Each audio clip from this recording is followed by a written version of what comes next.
कृपया कहानी को पूरी सुने। कहानी अच्छी लगे तो लाइक एंड सब्सक्राइब जरूर करें। बाबूजी, रात किसी ने मेरा बलात्कार किया। सुबह 6 बजे ही सुहानी ने बाबूजी के कमरे में जाकर बोला, क्या कह रही है सुहानी बेटा तू? हाँ बाबूजी, रात मेरे साथ किसी ने गंदा काम किया है जब मैं सो रही थी। कौन था वो? जल्दी बता। जी वो मुझे नहीं पता, मैं नींद में थी। मतलब तेरा दिमाग खराब है? कैसी नींद हो गई जो तुझे ये भी नहीं पता चला कि वो कौन था?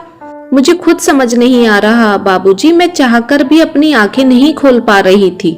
जब तू इतनी गहरी नींद में थी तो तुझे ये कैसे पता कि तेरा बलात्कार हुआ है? बाबूजी मैं सच कह रही हूँ, कोई था रात मेरे कमरे में जिसने मेरे साथ गंदा काम किया है। पागल लड़की, किसी और से मत कह देना, बदनामी हो जाएगी तेरी। तूने कोई सपना देखा होगा। बाबूजी मेरा यकीन करो, कोई था। मैं आंखें नहीं खोल पा रही थी मगर महसूस तो कर पा रही थी। तेरे महसूस करने से मैं किस पर इल्जाम लगा दूं? बता। बाबूजी ने सुहानी को जोर से डांटा। अगली बार कुछ ऐसा हो तो आंखें खोल कर देखिए। अभी जा और काम कर, बाबूजी ने सुहानी को घुराते हुए बोला। सुहानी चुपचाप कमरे से बाहर आ गई। बाबूजी सारे गांव के बड़े जमींदार और मुखिया थे। उनकी मर्जी के बिना गांव में एक पत्ता भी नहीं हिलता था। बाबूजी का फैसला किसी बड़ी अदालत के फैसले से भी बड़ा होता था। सारा गांव बाबूजी को भगवान की तरह पूजा करता था। सुहानी बाबूजी के मुनीम मुंशी प्रसाद की बेटी थी, जो बाबूजी के यहाँ घर के काम करती थी। ईरानी लड़कियों की तरह सुहानी एकदम गोरी चिट्टी और भूरी आंखों की खूबसूरत लड़की थी। गांव के लड़कों ने जब सुहानी पर नजर गड़ाना शुरू किया तो मुंशी जी ने सुहानी को बाबूजी की हवेली में ले आए ताकि सुहानी सुरक्षित रहे। सुहानी हवेली के छोटे मोटे काम करती और बाबूजी की पत्नी मालती जी का ध्यान रखती। मालती जी पिछले 4 साल से बिस्तर पर थी क्योंकि उन्हें लकवा मार गया था। सुहानी के आ जाने से मालती जी बहुत खुश थी क्योंकि मालती जी का सुहानी एक बेटी की तरह ख्याल रखती, जिससे मालती जी का भी मन लगता रहता। सुहानी बेटा, आज तू चुप लग रही है, क्या बात है? मालती जी ने सुहानी से पूछा। कुछ नहीं मालकिन, बस ऐसे ही। यहाँ आ, मेरे पास बैठ, बता क्या बात है? मालती जी ने सुहानी के सर पर हाथ फेरते हुए बोला। मालकिन, रात मेरे साथ किसी ने गंदा काम किया मगर मैं इतनी गहरी नींद में थी कि मैं उसका चेहरा भी नहीं देख पाई। मैंने बाबूजी से बोला तो उन्होंने उल्टा मुझे ही डांट दिया। कहकर सुहानी फूट फूट कर रो पड़ी। मालकिन, आपको तो यकीन है मेरे पर, मैं सच कह रही हूँ। हाँ बेटा, तेरी आंखें बता रही हैं, तू सच कह रही है। मगर जब तूने उसका चेहरा नहीं देखा तो ऐसे किसका नाम ले सकते हैं? आज की रात तू ध्यान से सोना।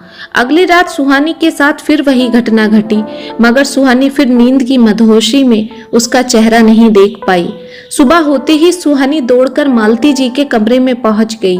मालकिन, रात फिर कोई मेरे कमरे में था, ये देखिए सबूत। सुहानी ने अपना कुर्ता उतारकर सारे जिस्म के नीले लाल धब्बे मालती जी को दिखाए, जिन्हें देखकर मालती जी सन्न रह गईं। सुहानी का सारा जिस्म दांत और नाखूनों से काटा गया था, मगर वो कौन था बेटा?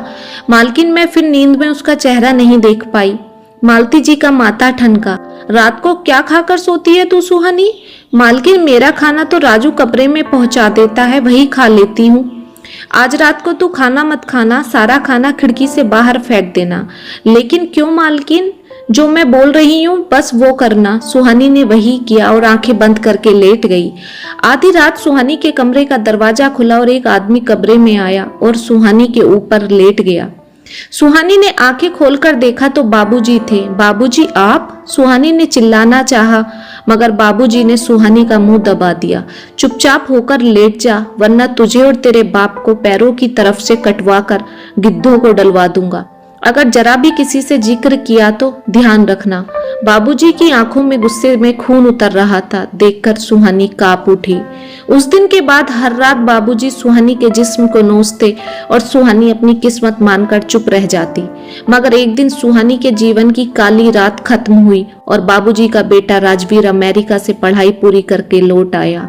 दूध सी खूबसूरत सुहानी को देखकर एक नजर में ही राजवीर को उससे प्यार हो गया। मम्मी, मुझे सुहानी से शादी करनी है। क्या कह रहा है बेटा तू? वो हमारे नौकर की बेटी है। किस जमाने में जी रही हैं मम्मी आप? नौकर मालिक कुछ नहीं होता। अमेरिका में जाकर देखो, जिसका जिससे शादी करने का मन होता है कर लेता है, कोई छोटा बड़ा नहीं होता। लेकिन बेटा, लेकिन क्या मम्मी? मालती जी कुछ कहती कहती चुप हो गई। कुछ नहीं, मैं 1-2 दिन में सोचकर तुझे जवाब देती हूँ। सुहानी बेटा, तेरे साथ जो वो रात में घटना घटती थी वो सच थी या झूठ? वो मालकिन, मम्मी ने मुझे एक पंडित जी को दिखाया था, उन्होंने ऊपरी हवा बताई थी। अब तो मैं ठीक हूँ। तब के बाद ऐसा कुछ भी नहीं हुआ। डर के मारे सुहानी ने सब कुछ झूठ बोल दिया। मालती जी के मन को बड़ा सुकून मिला। राजवीर बेटा, मुझे कोई दिक्कत नहीं अगर तू सुहानी से शादी करता है, पर तू एक बार सुहानी से बात कर ले। राजवीर ने सुहानी से शादी की बात की। सुहानी शादी को राजी हो गई, मगर एक शर्त के साथ। राजवीर, मैं आपसे शादी करने के लिए तैयार हूँ, मगर मेरी एक शर्त है। शादी हम दोनों चुपचाप जाकर मंदिर में करेंगे, उसके बाद ही हम घर आकर बाबूजी को बताएंगे, नहीं तो बाबूजी हमारी शादी किसी कीमत पर नहीं होने देंगे। राजवीर ने सुहानी की बात मान ली और सुहानी से शादी करके घर आ गया। जैसे ही बाबूजी ने सुहानी को अपने घर की बहू बने देखा, उनके पैर तले जमीन खिसक गई। बाबूजी अपनी बहू को आशीर्वाद नहीं देंगे? सुहानी ने बाबूजी के पैर छूते हुए बोला। बाबूजी की गुस्से भरी लाल आंखें शर्म से झुक गईं और सुहानी के सर पर हाथ रखकर उल्टे पैर वापस अपने कमरे में चले गए।